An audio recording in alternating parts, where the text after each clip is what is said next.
but who has also become a dear friend and source of inspiration, Whitney.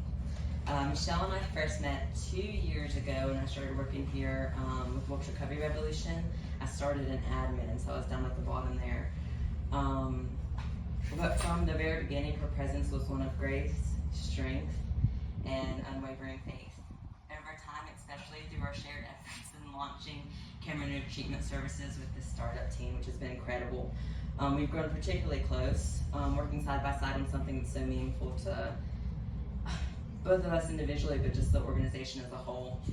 It's allowed me to witness the depth of Michelle's compassion, her incredible understanding in the quiet but powerful way she leads with love and purpose. Michelle is a woman of faith, and that faith shines through in everything she does, from the way she supports others to the way she listens and the way she shares her story, which is why she's here today to share her journey with us. And I know what she says will touch each of our hearts, inspire hope, and remind us all of the strength that lives within each of us.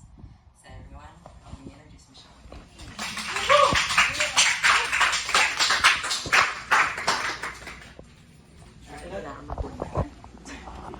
Alright guys, so we're going to start with an icebreaker, okay? Because, did you have your So it looks like what you got to do is stand up whenever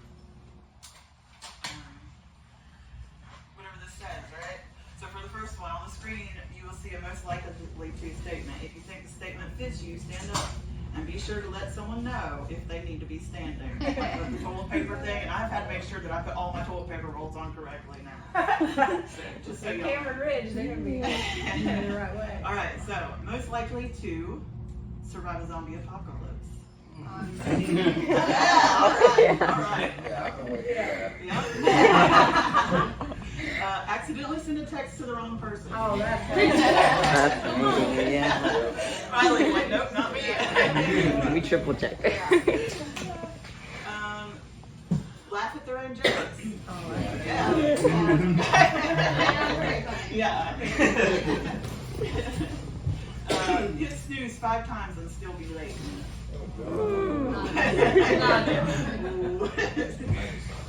All right. Forget why they walked into a room. That's me. Hey, there's a singular. Yeah. Okay, say I'm not competitive, and then go way too hard. That's me. Yeah. I'll take it. All right, guys.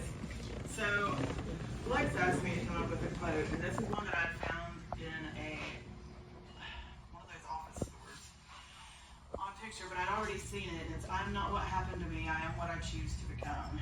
Because I have a rough history and a traumatic past, and so I've spent a lot of my life living in that and not learning how to move forward. But that's really, when I come into recovery, that's what it means to me. You know, I don't have to focus so much on what happened to me, but I can learn to live in a different way, and I get to choose who I am today. You know, whether that's good or bad, and sometimes it's crazy, but it's there, right? Okay, so I'm going to go in a little bit more depth. Some of you may have heard me speak before. It's only been once that I've told my story, but I'm going to go into a little bit more trauma, so I want everybody to be prepared, because my ACEs score is an 8. It's not quite a 10, thank goodness. I don't know how I would have made it if it was.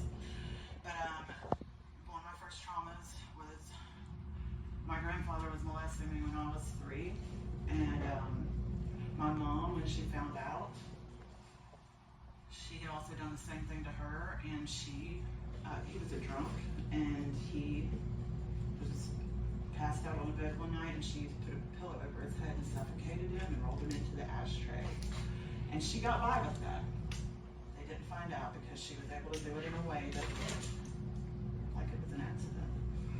So right after then, we were living in Florida at the time. I was born in Ohio, and we moved back and forth a couple times, and then come through the Blue Ridge Parkway one time and decided they wanted to have their family grow up here. They had one because they were told they couldn't have kids. My mom was 32, my dad was 42 when they first had me, and then 35 and 45 when they had my sister.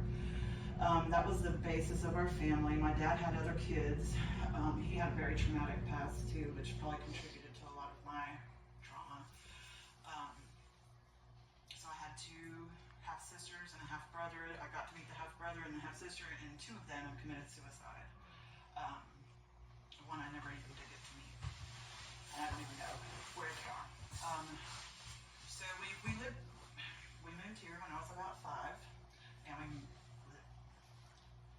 moved on to Kilby Hill in Moravian Falls. I don't know if anybody knows about Kilby Hill, but we were in a little house there, and I can remember them taking truckloads of diapers and dirty garbage off from there.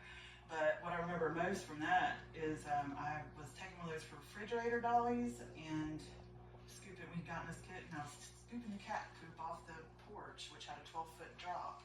And I fell off of that, and there was no steps.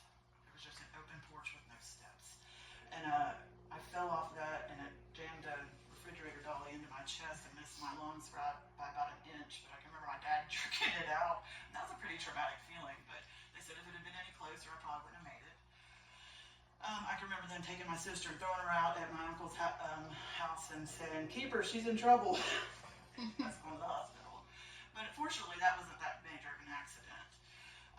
We ended up moving into another place after that, and then we moved. My dad got disability, and we moved on to Portsmouth Mountain. We had 30 acres out there, and that was my life.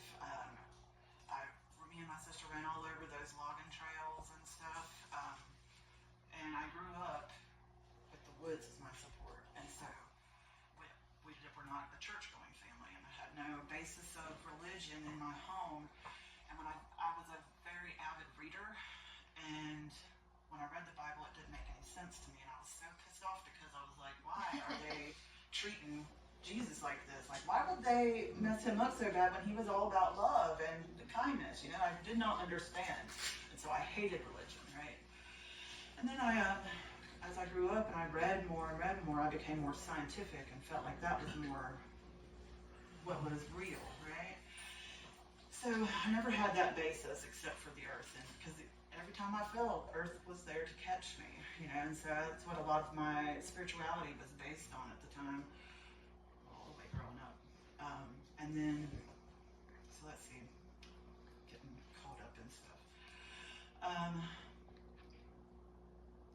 started going to school here, and I had some hereditary challenges against me. I'm going to call it that. Before I could even acknowledge what problems were, I was overweight from a young child. Didn't know my mom didn't know how to take care of herself, and so I didn't either. And then I was a little bit more intelligent than some people, and so I was the fat smart girl. And you know, those kinds of things weigh on your self-esteem. My dad was an alcoholic, and when we first moved here from Florida, I guess he got some DWIs when he got here, and had to go through AA, and we went to Al-Anon. And I always tell this joke because it's pretty funny. My dad's name was Anan, and so it's Al-Anon, you know. And I would ask everybody in there, whose dad's name is Al? I just didn't know. And you know, I don't really remember much about those days, but I can remember I asked my dad to stop drinking, and he did. And my mom got kind of upset about it, that he listened to me and not her, which is sad. But, so he did stop drinking, and for a lot of years when we were living up there on that mountain, everything was good. You know, it was just not that bad. And he taught me how to hunt and how to shoot guns, and I loved it. I had this beautiful wood muzzleloader that had these floral engravings on it, and I thought it was the shit, you know. But I never could shoot anything. I have a very soft heart, and that also goes against I'm tall and big, and so a lot of people always think I'm tough and want to fight, and I don't. I just don't have that desire in me whatsoever, even. And I mean, it takes a lot, but I will get mad. And then it's kind of over. But, so in high school, I'd done pretty good. I was in a lot of clubs. I wanted to go to school science and math, and that was my first really big disappointment, because I did not make it into school science and math, even though I'd done all the stuff and thought that I was going to make it. They rejected me. And so I got pretty mad, but I wanted to be a doctor for a while. And I kept taking, I had 5 science classes before the end of my sophomore year. I was really into it. I was president of the Health Careers Club in high school, vice president of Latin, and I was a journalist. I was the editor of the school paper my senior year. Had a full paid scholarship to Belmont Abbey, and in my junior year, my dad came up with this plan to burn our house down for the insurance. And I wanted a car. I was 16, I was in class with all the rich kids, and they all had brand new Lexuses and Acuras and shit, and I was like, man, I'd like to just even have a Pontiac. And so I agreed with him. I was like, you know what, this is a good idea. We can get $130,000 free. Yeah, we should burn this place down. Why haven't we done it? And so he came up with this plan without telling my mom. She had just found out she had cirrhosis of the liver because she had a gastric bypass when they were first experimenting with them, and it was done differently then. And they had warned them that they needed to have them undone, that there was a lot of health complications, and she wouldn't have hers done because she didn't want to gain the weight back. Well, by the time they diagnosed her cirrhosis, she was in stage 5. It was really sad because she was never a drinker, but she had started to turn yellow and stuff. That was one of their main signs. So he decided when she was going to travel down to Florida to pick my grandmother up, because my grandmother's vision was getting bad and she didn't want her driving. So she flew down there and stayed down there with her for a couple weeks. So she sold Avon, and there was all this stuff they were trying to get rid of because my grandma was getting in bad shape. So when they came up, my dad had burnt the house down like 2 days before they started their trip up. And I remember it was spring fling. He come and told me, and I had to act surprised. Everyone's like, oh my God, I can't believe that happened. And you know, it's really hard to be like, yeah, we did that shit. And I did everything that I could, you know. So I was already in a conspiracy theory before I was 17. And I didn't really even realize what it was, right? I didn't understand that I was setting the stage for my life, you know. Because at that point in time, I was in the SAD club. I had hated anything to do with drugs because they would talk about my half-brother being on drugs, and I was like, oh no, I'm not taking Tylenol or anything. Fuck that shit. And I was a good girl until my mom passed. So, sorry, that's getting a little ahead of it. She was down in Florida. They started driving up to Georgia, and when they were in Georgia, my grandma called and said, she won't wake up. And so my dad and my cousin drove down to Georgia, and I don't know why they didn't take her to the hospital down there, but they brought her up to Wilkes. And they called the family in. They said, she's in a coma, we don't know if she'll make it out. You should probably call the family in. So they did. And she did come out of that coma, but she was never the same. She was very childlike and just different.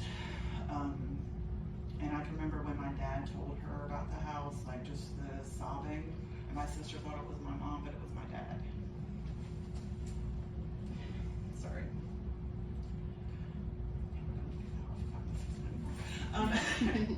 So she went into a couple more comas. She was able to pick out a double wide that they moved onto the place where we were going to live at. She never got to step foot on it in it.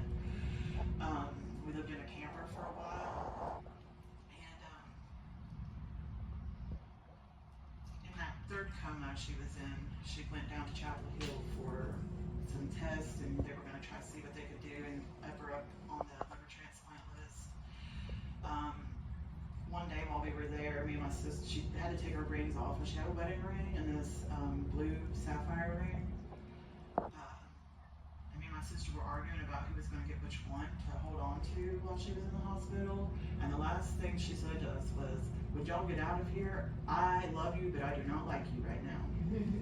And that's hard to hear as a 17-year-old, you know.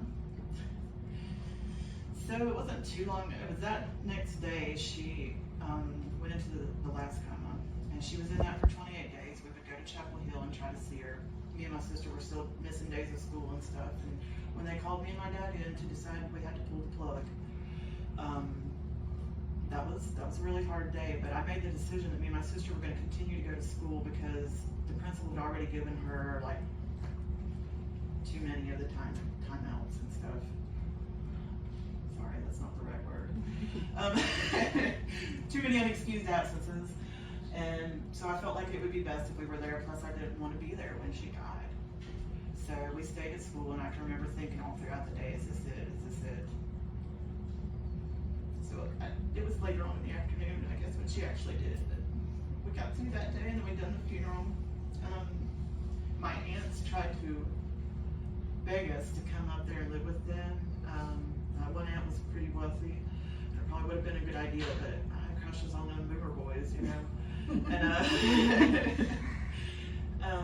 I stayed, and so did my sister. Well, my dad had gotten that money. I did get a Pontiac, ran down for a little while, and then he got me a couple different vehicles. There was a brand new Ford, the ZX2s. My whole family, friend circle, there was 3 of us. We all had the same one except different colors. And I don't know why that's special, but you know, it ended up being crazy. Sorry, guys. Okay, so senior year, I had full paid scholarships, but by the end of the semester in my senior year, I was failing out of most of my classes, but thank goodness I'd already had a high enough GPA that it didn't matter. I had plans to go to Belmont Abbey College. It's a private Catholic college, and it wasn't because of that. It was just because it was a good liberal arts college that I had a full ride to. It ended up that I got notification that I had to pay for the dorm rooms, and I didn't think I had that. And I was scared to leave and go somewhere by myself and leave my sister, you know. So I decided to stay here, and I was working at Village Inn Pizza, and started working at 3rd shift at Texaco and going to the community college here. My dad had decided at this time that he wanted to move down to Florida and live with my mom's mom. And the whole family was like, oh, well, you know what's happening. And I was like, what do you think's happening? And it was obvious. And I was okay with it because I thought that, you know, they both just lost somebody and that they needed somebody to love. Until my dad's brother, his wife told us that they'd been having an affair the whole time him and my mom were together. And that kind of destroyed a lot of relationship roles, right? How I felt people should act and what wasn't obviously, they weren't doing anything right, you know? And it destroyed a lot of those concepts for me. It made me feel like I was in the middle of a Jerry Springer show and had no clue about it. Now everybody knew. Another point that I wanted to address in this, and this is something that it's very hard for me to talk about still, but it's something that I'm adding into my story because it is a very traumatic thing that happened to me that I've tried to just cover up for a long time. But it has a lot to do with my self-esteem issues. But when I was about 12 or 13, I started growing facial hair. And on self-esteem issues, on top of that, it was very hard, you know. And so I had to live with that all my life, and I had nobody to tell me how to take care of it or anything. I'm sorry, I'm getting emotional, but it is something I'm trying to process still. It destroyed my whole sense of identity. So here I am, a young teenager with no sense of identity, no sense of relationships, and no sense of self, right? I'm just trying to absorb what I can and get by. Somebody was like, my mom smokes pot. I was like, you think we should do some? And I really love Tom Petty, you know, and I was like, you know what, I think we should. And so we started. We were the Dead Parents Club. We were teenagers, and every one of our parents, we each had a parent that had passed. And we started smoking weed and stuff, and that was all it was for a long time. My dad had told me, and my dad ended up smoking weed with me before he left and went to Florida. He said, it's a gateway drug, it's a gateway drug. And he didn't tell me that it wasn't really the drug that's the gateway drug, it's the people that you're hanging out and your traumas and stuff like that are the gateways. So I was trying to deal with all that. Let's get to where I'm at in this story. I'm trying to go to community college, working 2 jobs. Me and my sister had gotten a place of our own in Boomer, and I let the aforesaid Boomer boys come and live with me. And it was, I didn't know at the time, but it was a trap house, right? Because everybody was coming to get high, and there wasn't that word back then. And so we just partied all the time. And I was, this is also when I realized I could take money out of the drawer at where I was working. And I'd bring home $100 a night, and then it was all on weed. And then we'd also have free pizza. And so it started, so then somebody was like, let's try some cocaine. And I was like,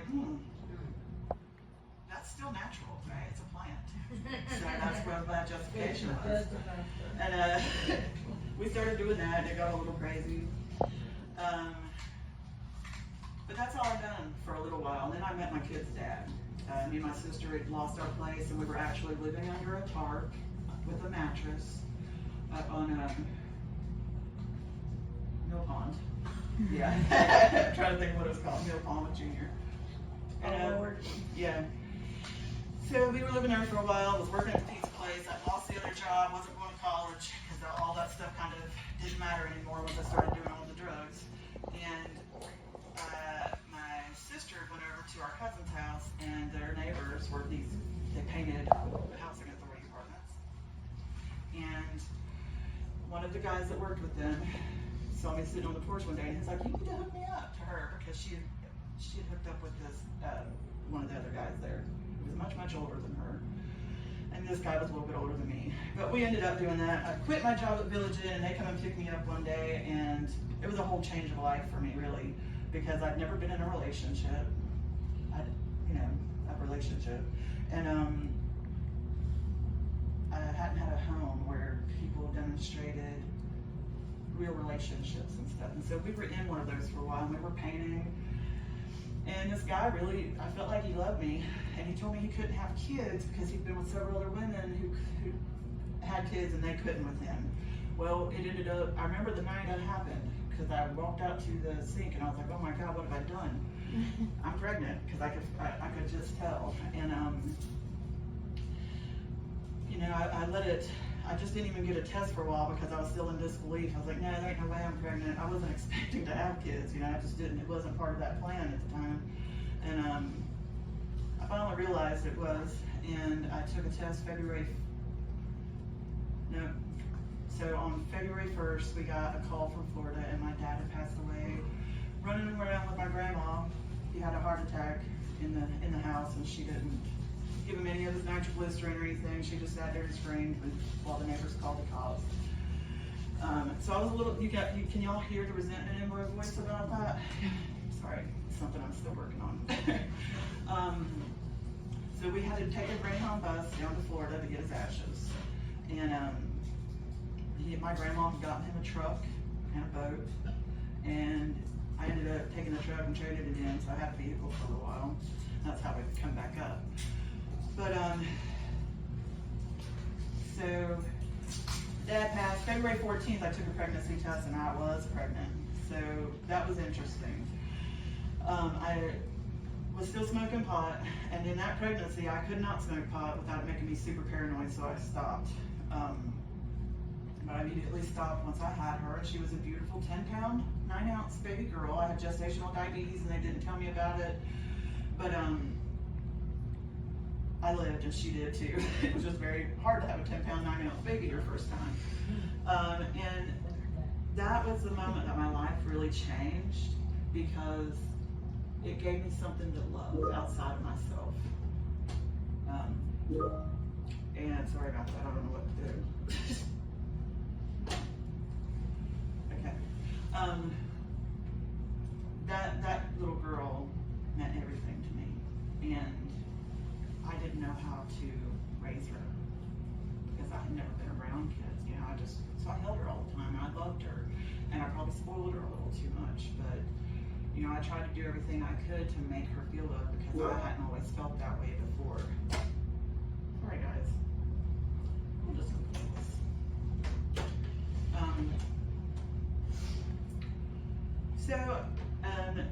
I had my little girl. I ended up putting her in daycare because we needed to work 2 jobs to be able to make it. I don't know if anybody else knows what that feels like, but you cannot raise a family in this economy with only one person working, unless you make good money. So I put her in daycare, and I went to Kmart, started working there. He had a pretty decent job at Jellwin at the time, and we lived, and it wasn't terrible, but I still wasn't happy. About 2.5 years later, I had another child, and we were still doing okay, but I was not happy. I had no clue how to be happy because I didn't love myself, and I didn't know how to have real good relationships and supports in my life, right? I just felt like I could do everything by myself. I didn't need anybody, and if I couldn't do it by myself, then I didn't need to do it. It was just the attitude I had at the time. So then I'm working at Tyson, and I'd say the next big step in this story is I fell in love with this married guy at the bar. Them Curry boys, if any of y'all know them. And he was married, and there was something about the way he would twirl his ring finger on his ring, on his finger, that made me want that, you know, because I wanted somebody to love me enough that it bothered them to talk to somebody else. But shit, I didn't understand how that made me in that whole process, right? And it did make me feel bad. Every time I thought about it, I was like, why are you even trying to talk to him? All I can say is that the chemistry was just there, and I could tell when he was coming into a building, that's how much the chemistry was. But it didn't deny the fact that he had a wife. So I was just seeing him up at the bar for a while, because I was going out to the bar on the weekends and drinking, doing whatever else in the bathrooms. But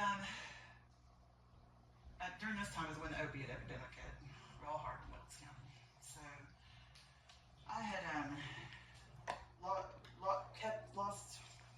had stopped working for a couple months one time and went back at Tyson. When the bar shut down this time, I had put my application into transfer to food service, which back then it took like 2 years to get into food service if you weren't in it. And they called me back that day and gave me the job that day, and I was like, okay, there's a God, he made sure that me and this married guy are together. That's what this is about. That's why I'm getting this job. I got put in his department. And so I had left my kid's dad at the time and just found out I was pregnant with my third child. And I was going through all this mental stuff, you know. I had no clue about what real relationships were or how I should even act in one. There was all these things around me, like everybody was cheating on each other all the time, and it was just sickening to me, really. But I was still doing things that were morally wrong, too. You know, I didn't know that I could change those behaviors and patterns, right? So working over there, and this guy shows up to work one day. He's a new maintenance guy, and I'm like, oh yeah, I'm going to use this one to make the other one jealous, right? Well, he come up to me. The first thing he said was, my mom brought me up from Florida, and I was a heroin addict down there, and she brought me up here and saved my life, but I make meth and I don't do it. And I was like, okay. I was gullible, you know? And I believed it, and I ended up letting him come over one night, and he went back and told all his maintenance people some stuff, and they got mad. So he ended up having to take all these sex ed classes and stuff. But long story short, that whole thing, I want to make him jealous, ended up me getting introduced to a man who made methamphetamine, and I ended up becoming partnered with that guy for over a year. And he made methamphetamine and he did it, guys. Can y'all believe he lied to me? Can y'all believe it? So that's when I was introduced to Shake and Bake. And that destroyed my life. It didn't take 7 months before DSS was there all the time. Not to mention, I want to say DSS, but let's just talk about how my real parenting was. I wasn't showing up for my kids. I wasn't offering any kind of stability. I wasn't there, mindfully or physically sometimes. I mean, I always knew where they were, but I was not being a good parent, you know? And when DSS come, I was like, how dare somebody call DSS on me for not being a good parent? I love my kids, and that's what I said, I love my kids. But I didn't know how to be a good mom. And it took me years to realize that. And so, long story short, that guy that was making a mess, he ended up with my best friend after I had to go to the domestic violence shelter. And I snuck him into the domestic violence shelter, by the way, because he told me, he thought, I said one day, I said, you could sneak somebody in there. He said, I knew it. I knew you were sneaking guys in there, and you're going to bring me in there next. And I was like, okay. So I snuck him in there, and turns out my best friend had been talking to him, and I seen all the messages on there. Somebody called, I'm assuming it was her, and told him he was up there. They come, and and found him. He did run. They kicked me out, and I was on the streets with 3 kids. I didn't have anywhere to go. That was one of those times when you would have thought, well, you know what? That's a good point to stop. It still wasn't for me. We're close. The cops came and picked me up and took me to the homeless shelter, and I was there for a couple weeks before there was people there that helped me get into Cover Creek Apartments. But that night that I got there, my best friend's husband called, and he was like, "Where's she at?" And I said, "She's probably with my old man." And he said, "What's the address?" And I told him, and he went over there and beat the shit out of him, and she went over him with a car, and he had to be airlifted to Baptist. And her daughter's seen all of it, so it was pretty traumatic for all of them too, and it made me feel bad. Because in my spite, I could have really had people, they could have died. But, so we'll go on a couple months spree here, being at Cover Creek. I had to find, when I lost my connection to the nest, I had to find somebody else that could make it, right? Because I kind of knew, I'd been watching, but he would always accuse me, and that's why I got with him, so I could learn how to do it. I don't even care how to make it, I just want to get high. But I had picked up enough stuff, and I had other people come around, and before long I was making meth in my apartment with my kids in there. And because I vented it out the window, I thought it was okay. And I even used the excuse, once I got caught, an SPI come in the house, and the health department come, and they found that it was still inhabitable. I said, "See, it was okay." I used that as justification, when in reality I was running a meth lab with my children in the home. And,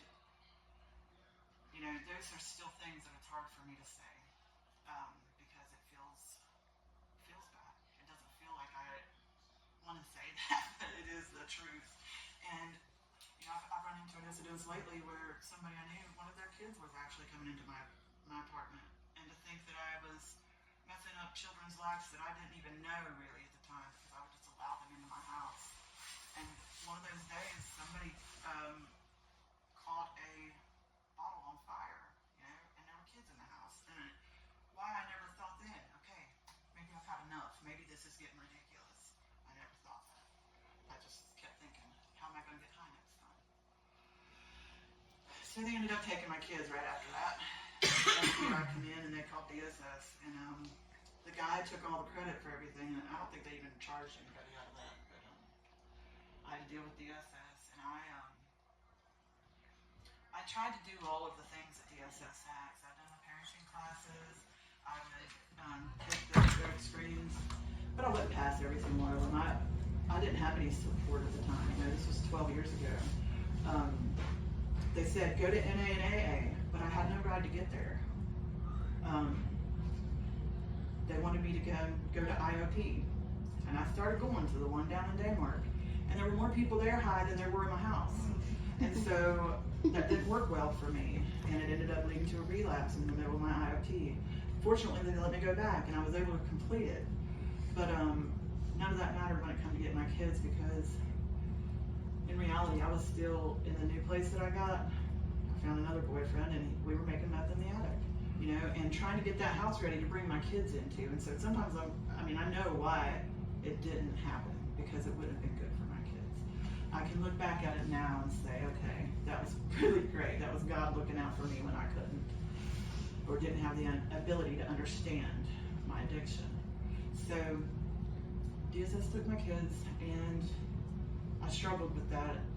I tried to do everything they asked me to for about a year and a half, and the house that we were living in, I got evicted from because I lost my job, and they terminated rights for my kids. My kids were automatically placed in foster care when they took them into 2 different homes. They put the girls together and put my son in another home, and then they ended up eventually splitting up my 2 daughters. And they just didn't do well. And do you know they let prisoners see their children more than they do people who have had their children taken by DSS? What kind of system is that? That's something to really question.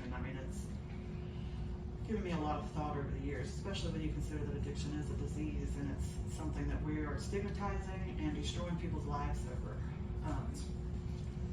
With without offering any kind of compassion and support around it during that time frame. Hopefully we're going to be people who can contribute to that. Okay, so my rights got terminated and I was out for the races. I was intravenously using. Didn't know how to do it myself, so I had to always find somebody else to do it, and that never ended well. Then I moved to Lenore for a little while, and I was doing okay out there. My boyfriend then said, "We can't make this anymore, we're going to Crystal." I said, "This shit ain't nowhere near as good." But that's what we did for a while. And I ended up moving to Southport. One of my good friends, she was my best friend's mom's best friend. And we had been close for a long time. I moved to Southport with her and her family, and it was maybe a week after we got there that her father passed away, and I was the one that was sitting there with him. And I made a promise to him during that space that I would help her, which I would have done anyway. But I was working at a nursing home there that we had put him in, and because at that point in time I didn't have any criminal charges except for like failure to appears and driver's license stuff. So I started working at this nursing home. I'd been a medication aide before. You know what that does, right? You give pills out to people and stuff. Yeah, and you have access to control drawer. And I'd been one before, even in my addiction, and it never occurred to me what I could do. But my director of nursing at that job told me they had tried to cut off one of our patients who got caught snorting a pill. They tried to cut him off cold turkey. I'm going to say triggering words. I've already been doing it, so I hope it doesn't offend anybody. But he was on Oxycontin 80s twice a day, PRN Roxy 30s 4 times a day, and a morphine patch. And they tried to take him off of all of that without any kind of assistance. That's crazy. And she told me, she said, "Look, he's probably going to go into bad withdrawals, and if you can find anything in the drawer to give him, we need to help him out." So I was like, "Okay, we can do that." So when he come and asked me for something, when he felt bad, I gave it to him. All I had to do was find a PRN to sign out and sign it out. Nobody knew whose was whose. But then that also put it in my head, hey, you know what? I'm not doing anything else right now. I could do one of these pills. And I started taking those pills, and then when I got down there, my ex-boyfriend in Lenore had ended up marrying his cousin. And I was like, I've definitely got to get on Plenty of Fish, right? Because I ain't letting him do that, me not get with somebody. So I got on Plenty of Fish, and I met my first ex-husband. And we were together a year when we got married, and it didn't take another year for us to be separated. But when he introduced himself, he said he was an ex-opiate addict who had recovered himself. And he was very proud of that. Well, one day he found a pill in one of my pockets, and he found out that I was doing that, and he was working on getting his CNA license to work on the other end. He had an MBA, but he never applied for that job with anything, but he had an MBA. So he became a CNA over there, and it became this vicious cycle of he would come down there and beat my ass and cuss me out in front of the residents for a hydrocodone 5. That's how bad his addiction was. And the residents seen it, the staff seen it, and so I've worked there maybe a year and a half, 2 years, and the staff knew what I was kind of doing, they could see. But I showed up and I worked 12-hour shifts because the more hours I worked, the more I could sign out. So it was as simple as that. When they caught me, I had 2 whole pills that I had changed out, and I've done that several times too. But they found out that it wasn't the right pill in there. And I'd actually come up here to Wilkes to see my sister, and they called and they said, "You need to get back here right now." I'm like, "Oh, I'm on vacation." We were fucked up as hell anyway. So I got back down there, the detectives were waiting for me. And they told me, "If you tell us that he has been trying to get you to give him this medication, which is what we've heard from the staff and the residents, then we're not going to charge you, and we'll let you go and just pick him up for whatever you call it, harassment and who knows what else." But I wouldn't do it because I was the one that signed it out, and that was my husband. I do have loyalty, and I also like to take accountability for my actions when I can see it. So So I took those charges, and they put me in jail for one of my very first times with a bond of $800,000. And my room, the person they put in there to bunk with me had murder charges, and so that was kind of awkward. But she was this short, sweet lady. It was just a different, dynamic of her story. Yeah. And it ended up being a good lesson. Everybody would be like, "You don't look like you belong here," and I'd be like, "You don't have to look like a G to be a G." But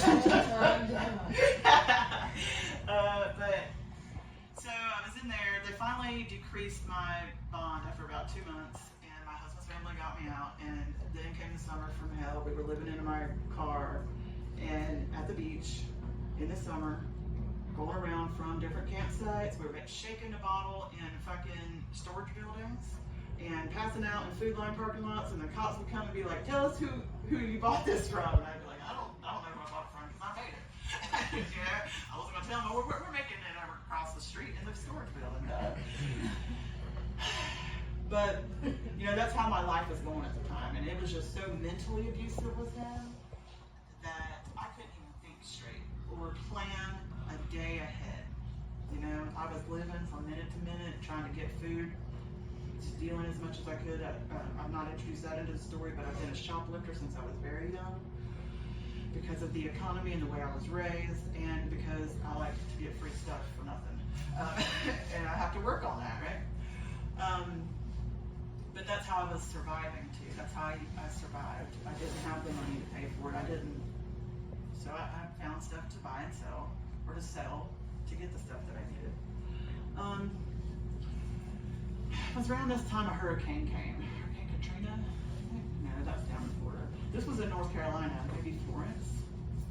And his mom called and was like, Red Cross has to house you if you're in a house during this situation. So we went to a hurricane shelter, stayed through all that. I had to end up IVCing him because his bipolar got a little too crazy, and the nurses suggested it. So I IVC'd him, and he got out in a couple days, and I'd actually just gotten a job at another place. And so because he wasn't there, I was able to actually think and get a job and start going to work. But he got out, and I don't know if anybody of you ever come across the Wilmington Bridge, but as we were driving home from Wilmington to Brunswick to where the camp was, he tried to jump out of the car going across that bridge at like 70 miles an hour. And I was like, "How did they let you out?" And he said, I know what to tell them. And so then that made me think, oh wait, this guy don't have a mental health disease. He knows what he's doing. And so that destroyed my mental health concept for a while.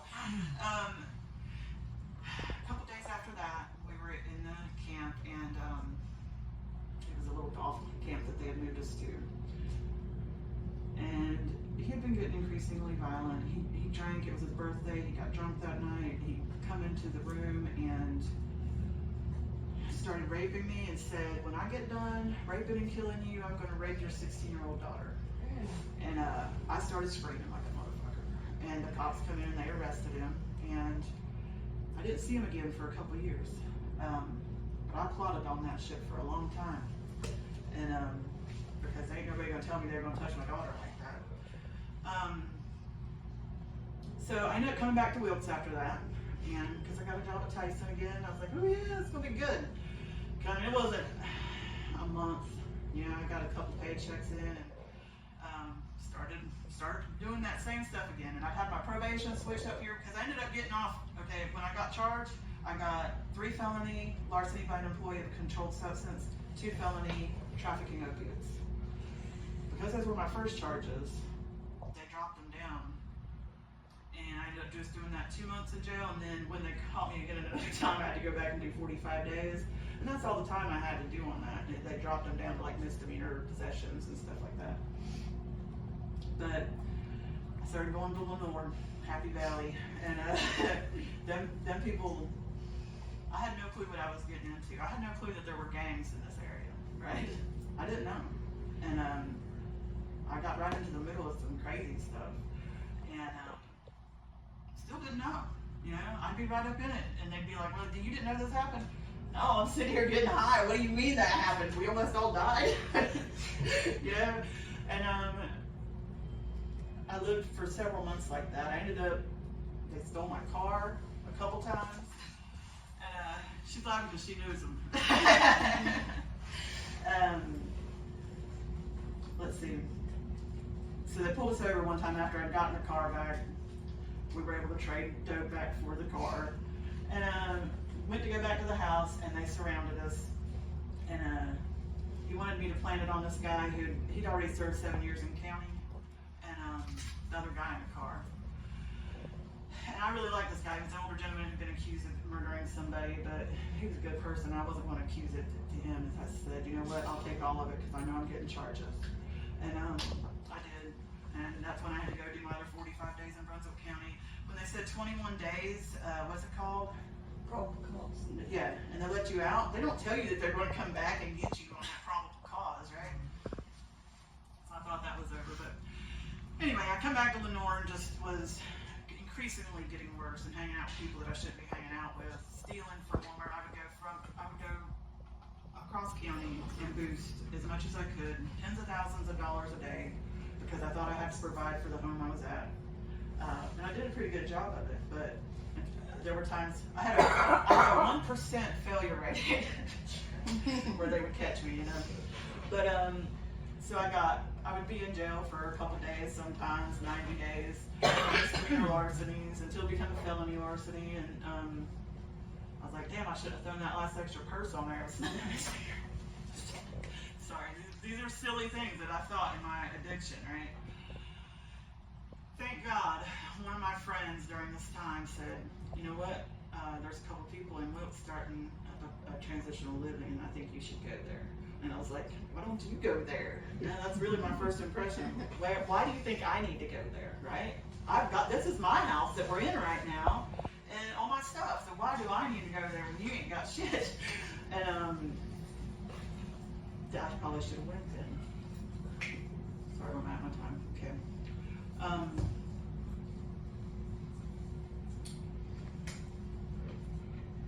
So that was my first suggestion of somebody saying phases. It's a couple months down the road, another guy, Richie Anderson, he had Walker email him the papers and everything, and he was going to make me do it. And I said, you cannot make me do this. Like, I don't want to go do this. But he was pretty adamant, and I said, no, drop me off somewhere else. But then when I was in jail the next time, everybody was applying for houses, and they were like, you know, if you do this, you can get out early. And I was like, I know a place to go. So I went to phases the first time, was there maybe 5 days, and got some COVID unemployment money and left. I was only gone for maybe 5 days when I called Walker back, and I was like, look, I cannot do this out here anymore. These people are crazy. There's something going on with those drugs out here. And he's like, come back in 3 days, and if you pass the drug test, we'll let you back in. So I came back in 3 days, and I did not pass the drug test at probation. And that probation officer was so mean. He slapped those cuffs on so hard. I was like, God, I was just high. You know, I didn't get it. And so I had to do 90 more days in Wilkes County Jail again. And then I come back out, and I had a court-ordered sentence to do 90 days at phases. 6 days before that 90 days was up, I got kicked out because I was messing around with one of the guys at the other house. And that's where this story gets a little sad, because he was a very innocent, sweet soul.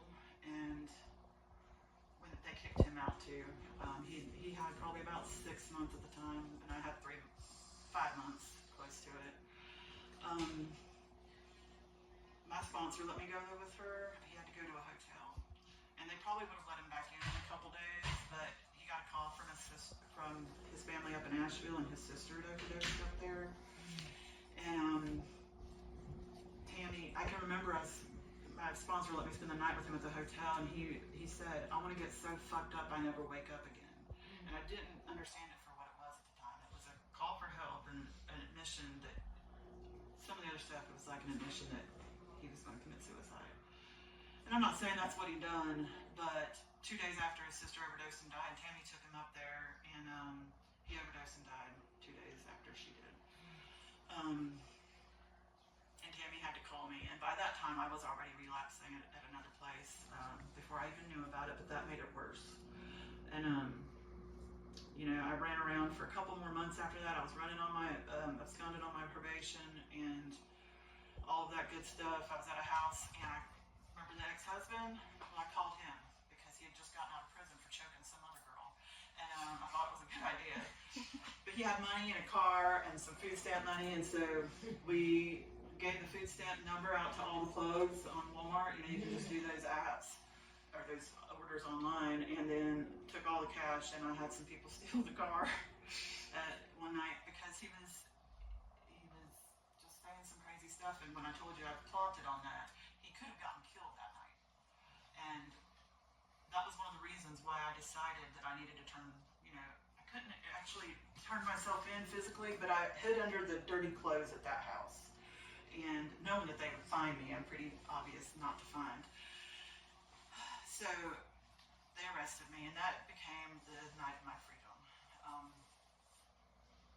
I've never had to talk to him again, and I've never had to use drugs again to make myself feel better. I went to prison, and I've done 8 months at Swananoa, and was pushing buggies from Craggy, doing all the laundry and shit. And I was like, God has a sixth sense of humor, because I just found God in prison, right? Like, it started clicking for me. And I was like, of course God would have me pushing these buggies of laundry out, and knowing that I'm never going to push another buggy of anything anywhere. But then I found God, and I was going to church, and I was going to NA, and I heard stories in NA that were very empowering for me, like, because one thing I'd always kept saying, I don't know if I've hit my rock bottom yet. That's a good, I didn't know.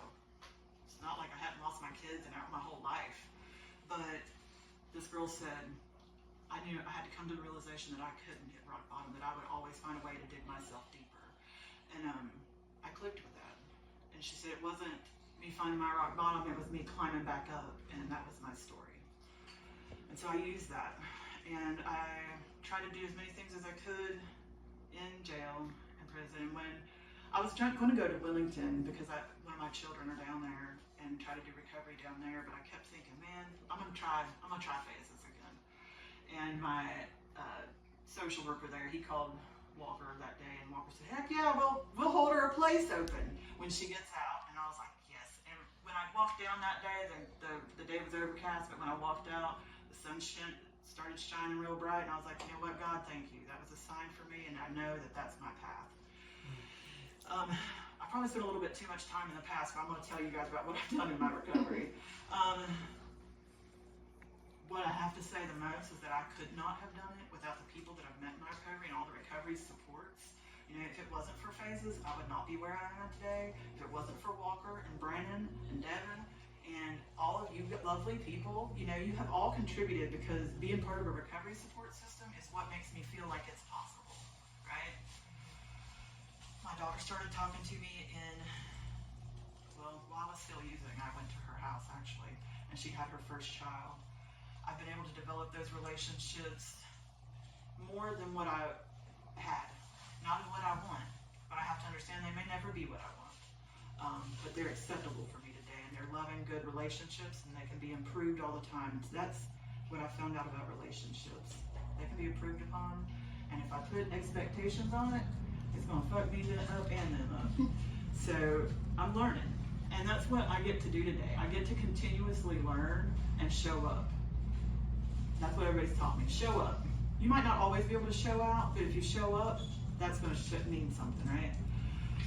So I started, as soon as I got to phases, I started taking all kinds of online classes, integrated behavioral health. I signed up for the community health worker, but I did not finish that one. Wish I did, because that's a good one to have. And then I was able to take my peer support my year, and I was hired on for crisis intervention team here, and I've done the after hours work and some work at the hospital, and that was very meaningful to me. I was working at Worldwide this whole time. I was probably at Worldwide 18 months. Yeah, shout out to my Worldwide team. It was a good place to work. Like, it just gave you a good, safe place to be. There are good people there. So then I decided, I was like, man, I should do both of my jobs. If I can work a first shift job and this job, I need to do a first shift job that's also peer support, because I really love helping people. So I applied for a couple jobs, done a couple interviews, and then I applied at a place called McLeod, and I interviewed with this lovely lady back here. And she said, you know what, you're the first person out of several interviews that I've had that I actually liked. And so she messaged me back not too much longer. She said, I think I'm going to offer you the job. And that was a good increase in pay, but it was also a very, very supportive place for my recovery, and I was able to get clinically supervised for my CADC. That took a couple months. Now, the real work is stressing for that exam and stuff, and luckily I was also able to pass that exam. On the first try. Don't know how, but I did it. And, you know, I can remember when the second time I was at Phases, me and my sponsor went to Walker because I was having problems at the house, and I was like, I gotta go to talk to somebody about this shit because it's an issue, right? And Walker told me two very important things that day: stay in your lane, and he also told me about his dream for the treatment center. And that was a time when the whole treatment center dream was a dream. It was his dream that he was working on. And I said, you know what? If you build it, I'm going to work there. And he said, okay. Now I had another relapse in me before that, but I kept it in my mind. It gave me a little bit of hope. You know what? If he built that, I bet you I can work there. And just knowing that I could have a place like that gave me a lot of hope to be able to finish this. And I was one of the very first counselors hired for the treatment center, so that's a lot. And You were the first. You were the first. You are the first. yeah, so, you know, I know it might make some of you doubt because I know I'm still working on stuff, but I feel like to me, that was one of the greatest gifts I can have is the ability to continue to work on myself and to want to work on myself. Because once I start thinking that I'm okay, it means everything's not okay. You know, there's going to be something that comes along that's going to happen. But today I have all these tools and all these people in my life that are supportive of me and that I get to support. And man, my recovery is awesome to me. I love my life, and thank y'all for listening.